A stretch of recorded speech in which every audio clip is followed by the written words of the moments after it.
What's up, y'all? Welcome to Conversation Piece with Patrick Armstrong. I am the titular Patrick, and this is a show where we talk about the missing pieces of the conversations we're already having.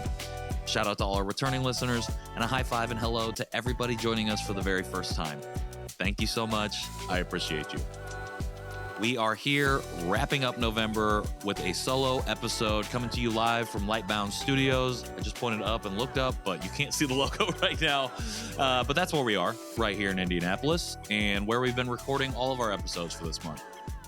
Super excited to be here. Super excited to be here with y'all to talk a little bit about what we talked about in November with our amazing guests, to talk a little bit about the specific missing piece that I want to address that came up in a workshop recently and that I've been sitting with and having conversations about over the last couple weeks. And then to talk a little bit about December 2024, where we're going with the show. Lots of big life changes coming up for me. Been listening or reading the newsletter. You probably have a good idea of what those things might be. If you haven't, I'll be talking about them. So excited to dive into this week's episode. If you are not, I highly suggest or highly encourage y'all to subscribe to the newsletter, Conversation Piece. The newsletter goes out weekly every Monday with our episodes. And it's the place where you can get exclusive content, a lot of different things, not only from a writing perspective, but also our companion piece podcast, Conversation Notes, where I dive into a specific topic or idea or concept that comes up in our episodes from Monday and give it a little bit more personal spin. Maybe not personal spin, but diving into it a little bit more deeply than I'm able to on those episodes on Mondays. Those go out Wednesdays in their own special edition of the newsletter. And they are exclusive for our paid subscribers. So highly suggest considering becoming a paid subscriber to the newsletter if you're open to that. If not, you still get access to the newsletter, the written portion at least, and you can still check out all the things that we have going on. But those paid subscribers, that paid community, gets access to a couple more exclusive things and new things coming up all the time. We have some really cool stuff coming out in November or in December that I'm really, really excited about. So Conversation Piece, the newsletter, best place to be in order to get access to the podcast, in order to get access to the exclusive extras to the podcast, conversation notes, all of that stuff. So make sure you check that out. Link in the show notes, link in the bios, link everywhere you can get your links. Without further ado, though, let's dive into the episode. First up, November recap. So if you don't know, November is International Adoption or Adoptee Awareness Month. And for the show and for me, we have been interviewing and talking to Asian adoptees, specifically based right here in Indiana, as part of our series and our ongoing conversations around the adoptee experience on Conversation Piece. And these episodes serving as a little bit of a pilot for our in-person recordings and interviews that you're going to be seeing more of in 2024. And because November is the month that it is, I really wanted to sit down with some friends and some awesome members of our community who are based right here to have these conversations about that adoptee experience. So first up was Amy Placharzik. She's a Filipina adoptee. And we talked about a lot of different things.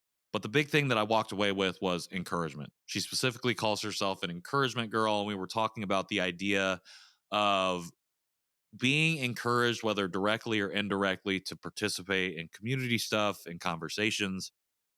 And I've been sitting with the idea of what that means in the context of our group here in Indiana, our Asian adoptee group, and how we can continue to encourage folks not just to participate in what we have going on, but to participate from wherever they are in their journey and to not feel forced or pressured into that participation. How can we layer encouragement into the conversations that we have, the group messages, the events or the get-togethers or the meetups that come out of our group? How do we make sure that we are encouraging folks the right way and in an appropriate way to join us and to be part of the community. So that's something that I've been sitting with since our conversation with Amy. Shout out to Amy. She's awesome. Make sure you check out that episode. Next up was Lauren Reese, Korean adoptee, my good friend, and a knitting ninja, self-proclaimed. We talked a lot about parenting as adoptees. And so for those of you who don't know, I am an expectant father. My wife and I are getting ready to have our first child in February, and it's a super exciting time. It's a super terrifying time. And Lauren and I were just very invested in this conversation around what it means to be a parent, not just in general, but as an adoptee specifically. Lauren has 3 kids of her own, and we talked a lot about the different things that go into parenting. We're very aligned on like social justice issues. So we talked a lot about that, how we have those conversations, how we continue to maintain our education and our involvement within community or social justice issues as we become parents and as we find ourselves needing to understand balance a little bit more, find balance a little bit more, especially in that newborn phase. And Lauren shared a lot of good tips, a lot of good resources and recommendations about how to go about doing so. And that's something I've just been sitting with a lot and thinking about the idea of knowing myself as a person in order to be able to model for my kids what that looks like, or my kid, I guess I should say. Let's not pluralize that yet. But for my kid, as I get ready to enter parenthood. And so, really been sitting with that conversation a lot since we had it. Make sure you check out that episode as well. And then last week, I had a conversation with Lillian Barkus, an amazing, amazing person, Chinese adoptee, and one of the 2 other adoptees that I founded the Asian Adoptees of Indiana with way back when, 2.5 years ago, maybe. I think we talk about it in the episode, that origin story. So make sure you check that out. 2 things that we talked about that I've really been sitting in were the concepts of abandonment and attachment. And shout out to Lily for being so generous and so vulnerable with her story and her relationship with these ideas, because she really touched the heart of how they are separate things, but intricately intertwined. And the importance for us to be able to name those things and have those conversations, not just within our diaspora, but outside of it, because they are so deeply rooted in the experience of the adoptee. And they are things that don't necessarily align with the dominant narrative of adoption, of the happily ever after, of the net positivity. And Lily shares so much about her own story and her own journey with these things. And it got me really, really sitting and thinking about them and how they affect my own life. And I did a deep dive on these concepts and my personal relationship with them on this last week's episode of Conversation Notes. So, again, make sure that you're subscribed to the newsletter and consider upgrading to paid if you want to have access to Conversation Notes, which is exclusive for those paid subscribers, because this is the opportunity for me to be able to do those deeper dives into some of these things that we talk about, some things that I might not even be thinking about, but the guests that I have on the show bring out in me. And they're things that, while on those episodes I might not be able to dive into at that point, I want to take the time to really sit and unpack and try to understand in a shorter episode what they might have, or the impact they might have on my own life. So shout out to Lillian, shout out to Lauren, shout out to Amy. Amazing, amazing conversations. You can check all of those out in the show notes, link them all in the show notes. You can watch them on YouTube, on our YouTube channel, youtube.com/@conversationpiece podcast, or wherever you get your podcasts, Apple, Spotify, Google, I don't know, anywhere. So an amazing November. And that's what we're doing right here today. On the solo episode, we are closing out the month. And I guess this is kind of like a conversation notes piece, podcast companion, throwing words together to make everything work out. But it's really an opportunity for me to dive into one specific topic in relation to the adoptee experience, my personal adoptee experience, as well as maybe touching on points that affect the general community. And I wanted to, I always try to think about, what is a relevant thing for me to be able to bring up on these solo episodes. A lot of times, I feel like in the last solo episodes, I've been talking about the changes to the show.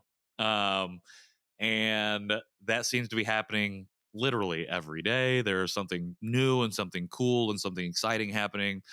And I feel like I got to talk about it. And this week, as we move out of November and move towards December and thinking about the different things that are coming up, I've been hosting these workshops that are directly, maybe not directly, but have been birthed out of the show and the idea of addressing missing pieces within our larger conversations.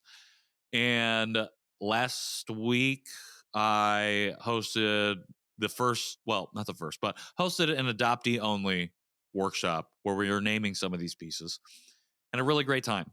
And near the end of the workshop, where we're doing our group work, one of the participants shared this as a missing piece, that the unfairness there that exists for adoptees to be burdened with the responsibility of managing our adoptive parents' feelings when we try to talk about our experiences as adoptees.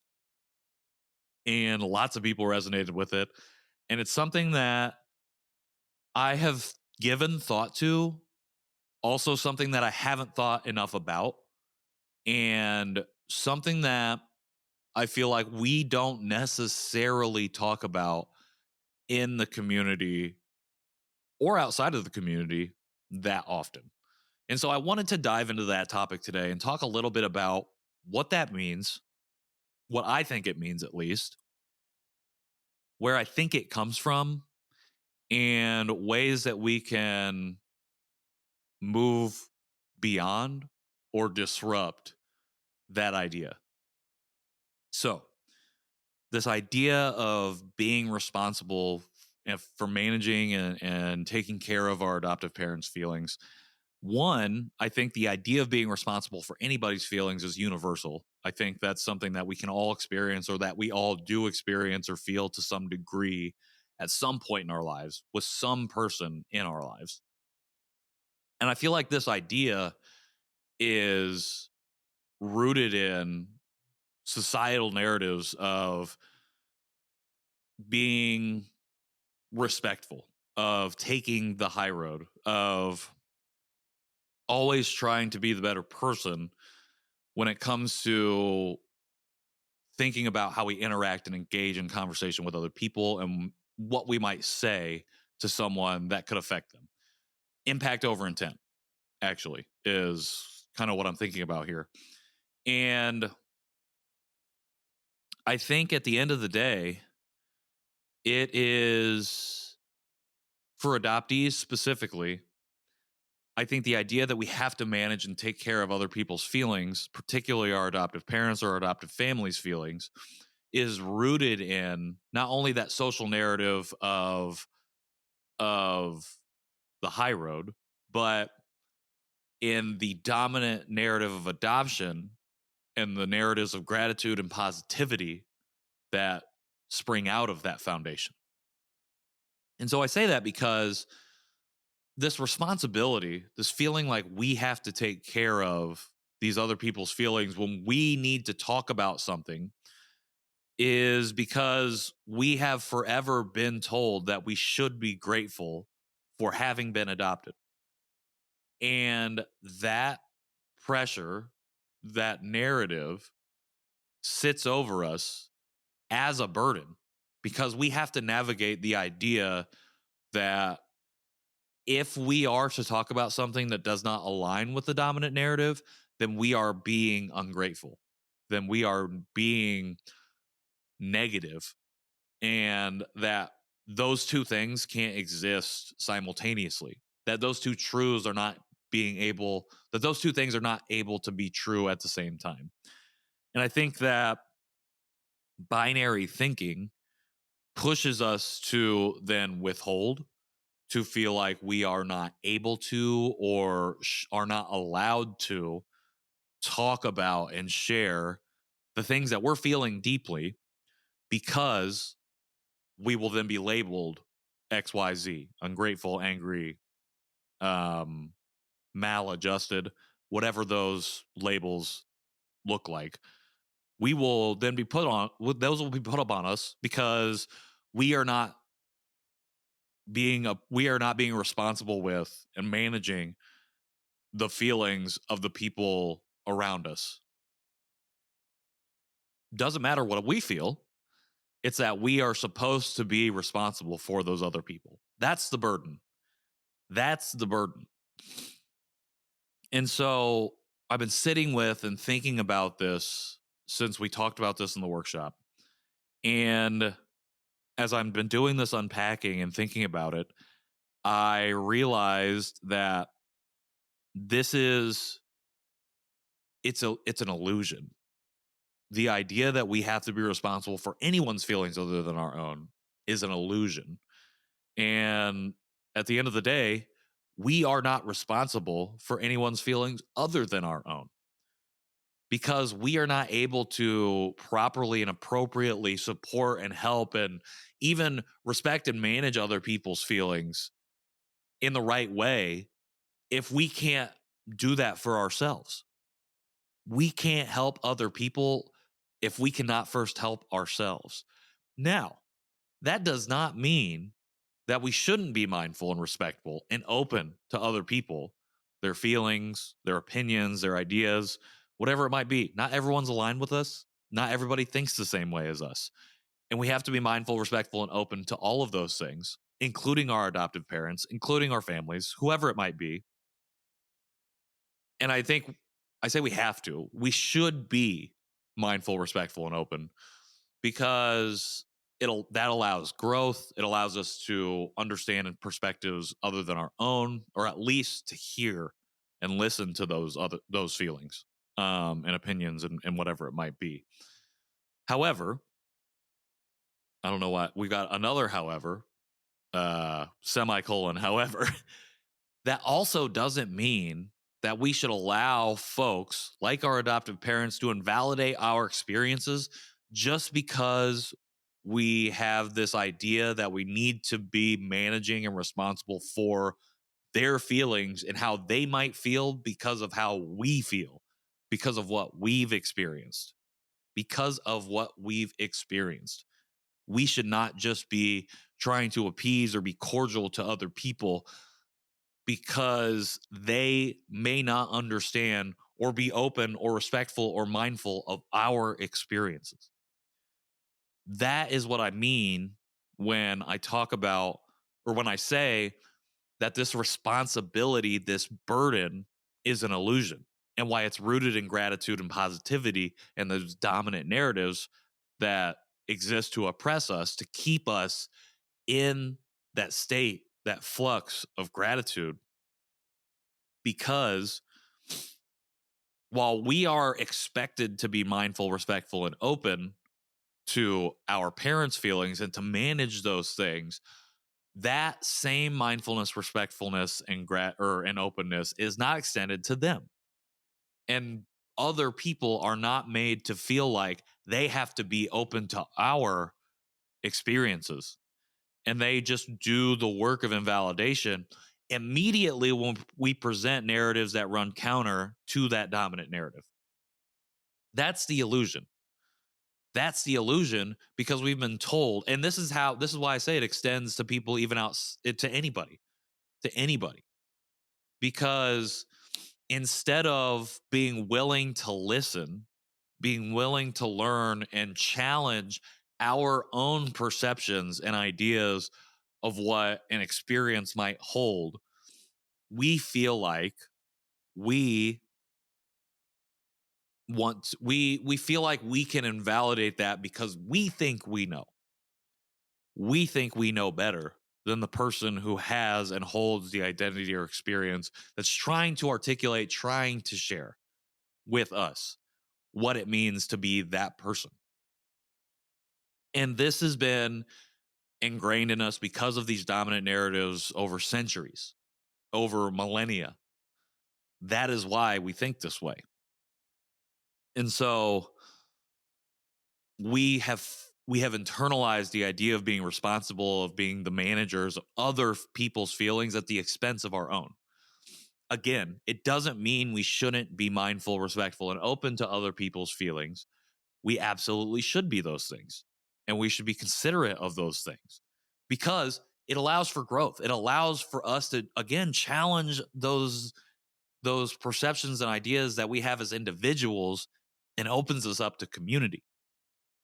However, the illusion is that we shouldn't be that way, that we should do the work of invalidation because we have been taught not that the high road is the better road to take, but that the high road is the only road that exists. And that through the weaponization of the high road, we can then invalidate another person and their experience because it does not align with what we have been told. That's the illusion. That's the illusion. And that's the burden for adoptees when it comes to our adoptive parents. And this leads to things like estrangement. This leads to things like the fear of doing a birth search or a familial search when our adoptive parents are still alive. It leads to things like cultural and social and community isolation because to embrace our ethnicity, to embrace our racial heritage and backgrounds is to reject our adoptive parents in the most likely white dominant communities and cultures that we grew up in. I say white dominant. I mean white dominant and American dominant specifically, but white dominant for everyone else for all other people outside of America. It means that we have to live in the binary of either or, and there is no room for both and this. I feel this way and someone else feels a different way. And I will make space for all of those feelings. All of these things can be true. And so we have to disrupt this idea of the binary. We have to disrupt this idea that we are responsible for anyone's feelings other than our own and replace it with this counter narrative that we can be mindful and respectful and open to other people's feelings and that we are not the managers of those people's feelings. Everyone needs to be able to be the manager of their own. And if we feel a type of way about something that somebody shares from their experience, that means that we have to do internal work on ourselves to understand why do we feel that way. It doesn't mean we go out and invalidate that person. It means we need to take a look. It means that we can be inquisitive and curious. We can also be mindful and respectful and open to that other experience. And by running with that counter narrative, we can then push back and resist this idea of the binary, this idea that gratitude and positivity are the only ways, and anything that operates as the antithesis to those things is invalid. That's not true. All of these things can be true. All of the things can be true. And truly, at the end of the day, we have to make our own choice in regards to how we're going to approach it. I say all of this and I share all of this because I just want to understand it better. And I want to do better for myself. And like when I do solo episodes, when I talk about these things, the first place it starts with is with me. It's not to tell other people what to do. It's to tell myself what I need to do better. And hopefully other people might feel the same. If not, that's totally okay. Again, I welcome the challenge because the challenge allows me to grow. It allows me to learn. It allows me to become, hopefully, a better person. And hopefully I meet that with openness, with mindfulness, and with respect. Doesn't mean that always happens. I'm not perfect. However, I make the choice. I'm trying to make the choice every time to be better because for 30 years, I didn't make that choice. for a long time, even during this period of reclamation of consciousness, I haven't always made that choice because I'm still learning what it means to know who I am as an individual, and also learning how to manage my own feelings. And I think that's what I want to walk away with is, how do I better manage myself so that way I can be more open, mindful, and respectful to other people? And by being open, mindful, and respectful, how will that bring me closer to community? How will that build out my community? How will that make me a better parent? How will that make me know myself better so I can navigate this world in the way that I want to, as opposed to the way that we have been led to believe that we should, that I should.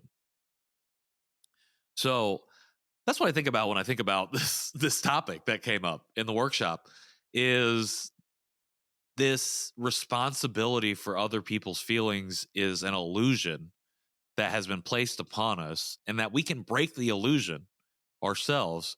We just have to make the choice to do it. And at the end of the day, when you're ready, you're ready. You're going to be able to do that for yourself. You have to make that choice. And some people may never make the choice. I can picture a world where I never have made this choice. I'm not having this conversation right now because I feel like I have to manage other people's feelings, and therefore that means at the expense of my own. I'm not going to do anything with my own feelings. I'm going to withhold, I'm going to shelter them, I'm going to suppress them because I have to take care of somebody else. I have to worry what somebody else is thinking about what I might say in a way that makes me reject who I am. And so I can picture that world for me. But I'm glad that I'm in a place right now where I've made a different choice and I'm doing something else differently. And at the end of the day, it's because I'm not letting other people force me into doing something because they're doing it. I'm doing it because I want to do it. If anything, I'm forcing myself to do it because I want to be a better person. I want to be a better parent. As I approach parenthood, it's like, what am I going to do as a parent? What do I want to leave? The legacy I want to leave my kids. What do I want to leave them? It's this knowing who I am. And it's that they're not responsible for my feelings about whatever it is that they might be, that they might do, whatever. They're not responsible for me. I'm responsible for myself and being open, mindful, and respectful of them. Yeah. So I don't know why I always laugh. I think it's just to break the tension of myself. I'm the only person in here, but that's what I've been thinking about a lot lately. And I think it's an interesting thing to think about as a missing piece because I really don't know that we talk about that a lot. And I might be wrong. Maybe it's not an illusion. Maybe we do. Maybe we are supposed to be responsible for someone else's feelings in a different way than what I've described. I don't think we are at the expense of ourselves. I don't think we can be. I think that doesn't make any sense to me. However, I might be wrong. Challenge me. Let me know. Sign up for the newsletter. Let me know. When I send the newsletter out, respond. Hey, listen to your episode. Don't agree. This is why. Let me know. I want to grow. I want to learn. I want to learn from y'all. That's the point of this community. That's the point of this show, is to be on this path of learning. And it's the choice that I make to do. So please let me know. If you don't agree, I want to hear. I want to hear from y'all. So that's the food for thought for this episode this week, to wrap up November and to think about what can we carry out of November and continue talking about beyond this Heritage History Month, this Awareness Month, is maybe this idea of whose feelings am I responsible for and why? Why am I responsible for them? Think about it from an adoptee perspective. Think about it from your own perspective if you're not adopted. Yeah. And so as we wrap this episode up, I just want to talk a little bit about what we have coming up in December. Going to have a few episodes with interviews. Hopefully do one or two in-person interviews. And then I have a virtual guest that I'm trying to get scheduled right now. Very excited about that. And what else can I share about those things? Not too much.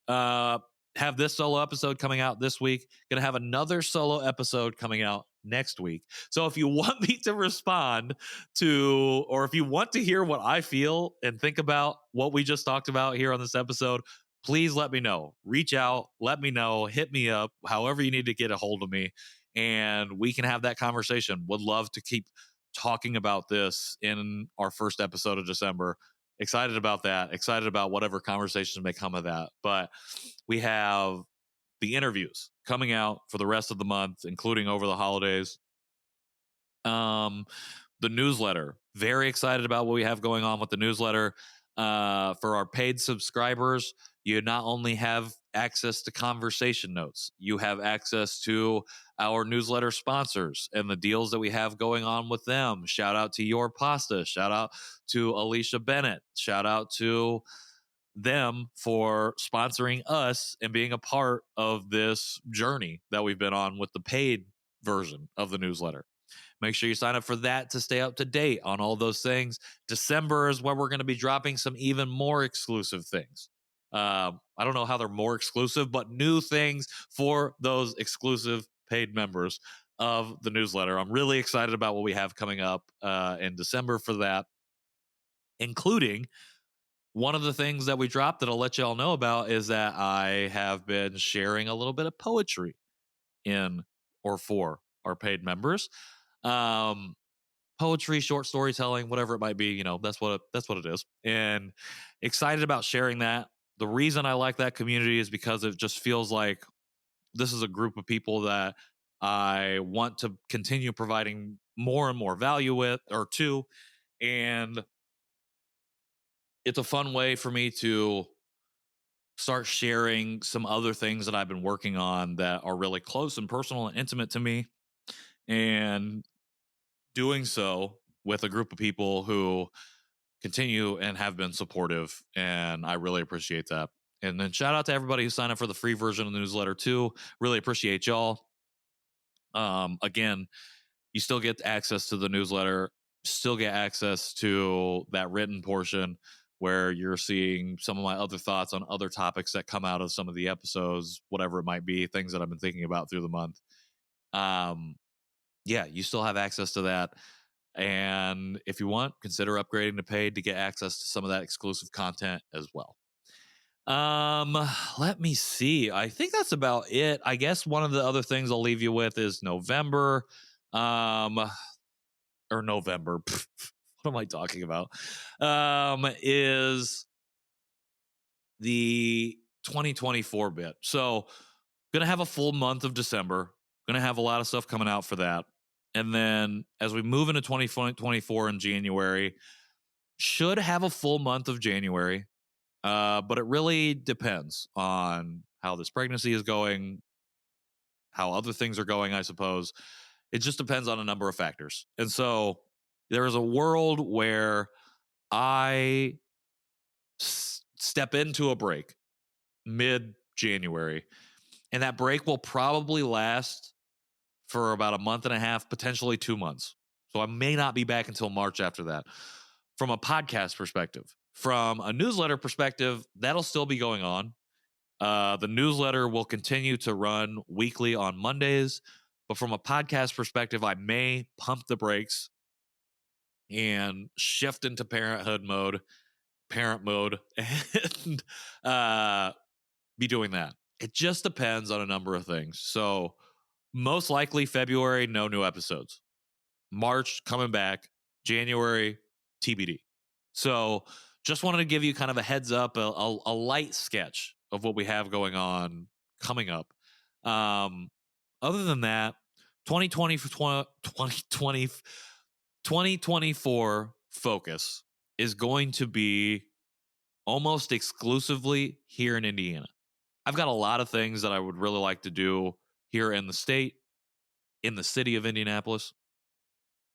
A lot of conversations that I really want to have, and a lot of work rooted around the Asian American diaspora here, other historically marginalized communities that exist here, and how we can build together. We've got a lot of things that I'm excited to talk about, that I really want to talk about with folks that are here in this city, in this state, that have been doing some incredible things that on a national level don't always get the shine. And for the most part, this audience is a national audience. And so I want to bring the incredible things that are happening here to y'all. So y'all know that Indy and Indiana is more than just the Pacers or the cold sore corn or whatever it is. Like flyover country. We're not just flyover country. We got a lot of stuff going on. And I want y'all to know about it. And I want to share my pride in that. And I want to share other folks' pride in that. And I think it's really important in the ongoing scheme of things that we have these conversations. And also selfishly, I want to be here with my kid. I don't want to travel a whole bunch. I want to be right here. So that's what you can kind of expect from Conversation Piece in 2024. We'll still be doing virtual interviews with guests whenever I can, but really focused on how do I continue to have this conversation at a local level and build here locally. That's where I want to be. That's where I am. And that's what you can expect. So excited about that. Again, light sketch of 2024. Bump the mic. Light sketch of 2024. Light sketch of 2024. I don't know if I'm going to edit any of that out. Light sketch of stuff coming up. But until then, excited for December. Make sure you check out all of our episodes from this month, linked right here in the show notes. Make sure you check out anything else that I talked about, also linked here in the show notes. And really quickly, just want to shout out Lightbound Studios and Soundspace for having the space for me to record in. Let's see, what else? If you want to connect and if you want to reach out to me directly regarding what I talked about on today's episode, you can do so on Instagram. For the show, it's at Conversation Podpiece. For me personally, it's at Patrick in the World. If you want to support the show outside of the newsletter for whatever reason, would love if you could leave us a rating or review wherever you get your podcast. Super, super appreciate that. And if you want to check out anything else about the show, check out old episodes, links to some other stuff, you can do so at our website, conversationpeacepod.com. You can also leave reviews there as well. Again, cannot stress enough, subscribe to the newsletter, join the conversation there. Lots of really cool stuff. Shout out to our paid subscribers. Very much appreciate y'all. Thank you for supporting me, for supporting the show, for supporting the newsletter, and for being a part of this community as we build, as we grow, as we move out of 2023 into 2024. And I just really appreciate it. That's it. I just really appreciate it. I appreciate that. I appreciate you. And I appreciate everybody who's been listening to the show. I hope that you are able to carry these conversations about the adoptee community, about the adoptee experience outside in November, just like we should be doing with every Heritage History Awareness Month. They should be springboards for these conversations to continue all year and build solidarity and build community together, as opposed to just siloing us to 1 month. That is not the way. That is not the way it's supposed to be. And so I hope we're able to continue carrying those on. And without further ado, until next time, until next week, I've been Patrick Armstrong, and this has been Conversation Piece. Thanks, y'all.